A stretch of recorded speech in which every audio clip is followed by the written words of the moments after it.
Pihkaa siinä on aikaistaan valkoisen.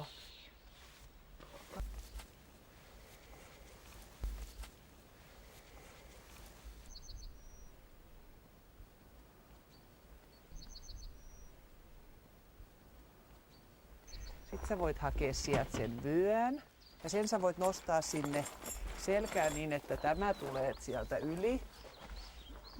Otas näin päin. Ota sen näin päin. Ja sitten sä saat siitä. Joo. Noin, pistät sinne. Noin. Se on ihan hyvä. Sitten vaan otat sieltä sen, etsit sieltä vatsan alta sen. Joo, me vaan ihan siihen lähelle. Ei se sulmista, kunhan saat sen siihen johonkin reikään. Vieläkö? Vähän. Pistä vaan siihen reikään, mihin saat, niin mä kiristän sen sit tiukemmaksi, niin sit se pysyy siellä kunnolla. Ne on vähän. Hieno. Sitten voitaisiin tehdä niin, että saat irrottaa se hevosen tosta tolpasta. Ton solmun vaan aukaset siitä.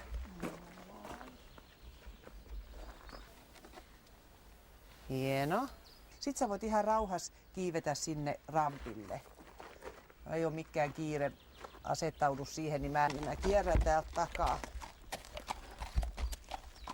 Just, hyvä. Kiitoksia. Ja mä pidän kiinni, että se pysyy ja tuut ihan. Noniin. Sitten sä laitat sen siihen keskelle keskiasentoon. Tarkista, että sulla on istuinkyhmyt, molemmat siellä hevosen selkärangan molemmilla puolilla. Ajatellaan sitä lantioa sivusuunnassa.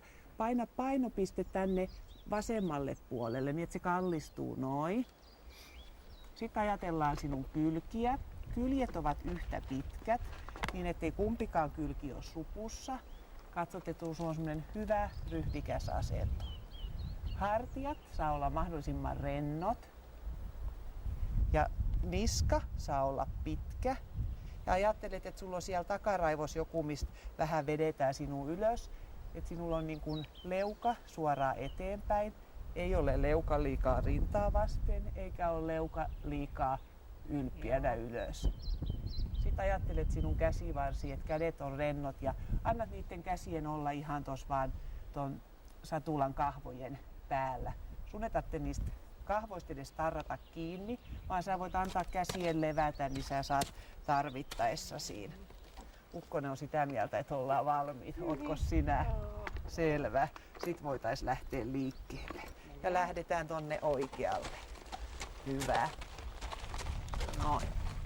Vähän voit pitää siitä. Sun ei tarvitse nyt ajatella sitä ohjaamista, vaan annat ohjeen olla vaikka siinä ihan vapaasti ja pidät siitä vaan siitä kahvasta pikkasen kiinni, niin että sun kädet lepää siinä kahvalla. Sitten me voitaisiin lähteä tonne kentälle. Mennään sinne vähän tekemään niitä harjoituksia. Noin.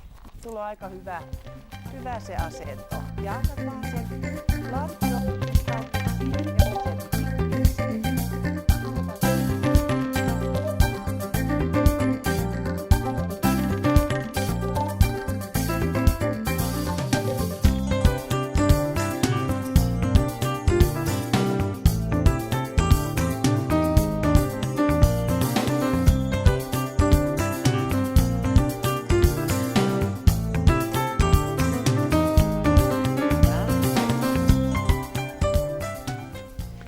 annat lantion seurata sitä hevosen liikettä. Noin. Kattele tonne maisemia ja älä tuijota mitään kohtaa, vaan seuraat ihan maisemaa tuolla edessä. Ihan hieno. Rentoutuu. Eli nyt taas istut siellä kannettavana, eikä tarvi olla niin aktiivinen sen istunnan kanssa.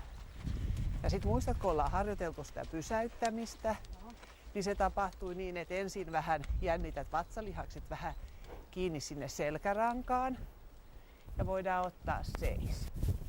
Noin, ja sitten taas päästet vähän rennoksi. Hyvä. Miltäs tuntuu äsken? No se kun sä sanoit, että ota lantion mukaan se lantiotempo, niin se alkoi vähän väsyttää tätä lantioa, mutta sitten kun sä sanoit, että no niin, nyt voit vaan istua siellä, niin kyllä se huomasi, että se niinku oli ero siinä. Silloin se varmaan aktivoi niitä vatsalihaksia, mitä mä en tiennyt, että on olemassakaan. Just. Et hyvä, sä aktivoit mua tällä istuessa vaan.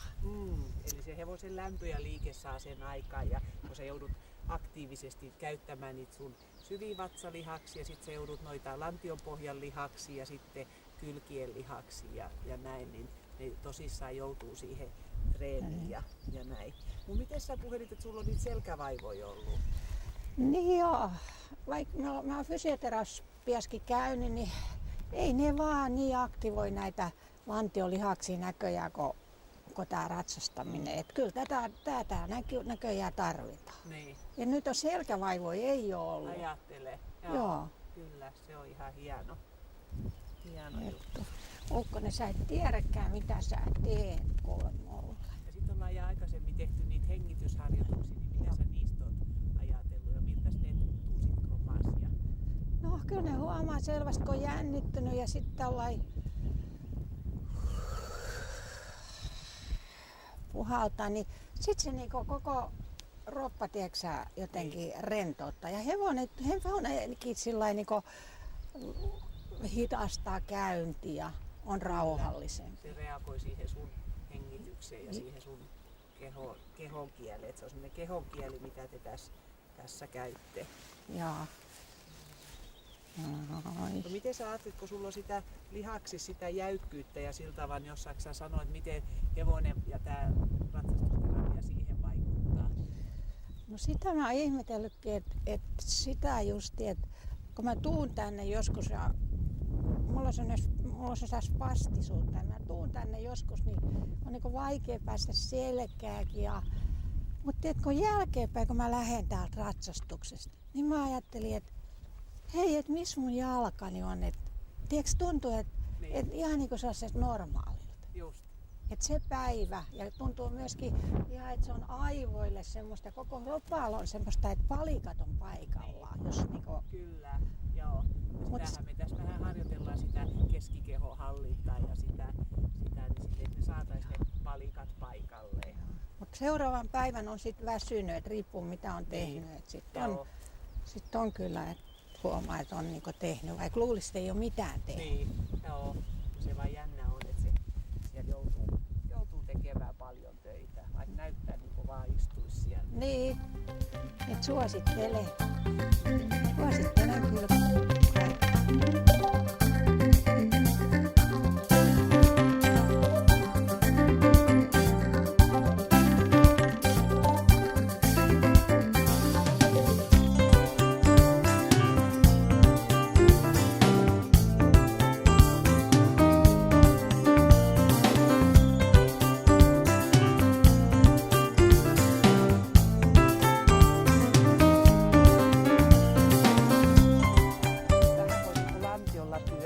Sitä hevosta. Katsotaan, että se vähän reipastaa sitä tahtiansa. Eli nyt lantio on aktiivinen. Työnnät sitä lantiota vähän eteenpäin. Joka hevosen askeleella. Kun se astuu etujalalla, työnnät aktiivisesti sitä hevosta lantiolla eteenpäin. Silloin se ottaa vähän pidempiä askelia.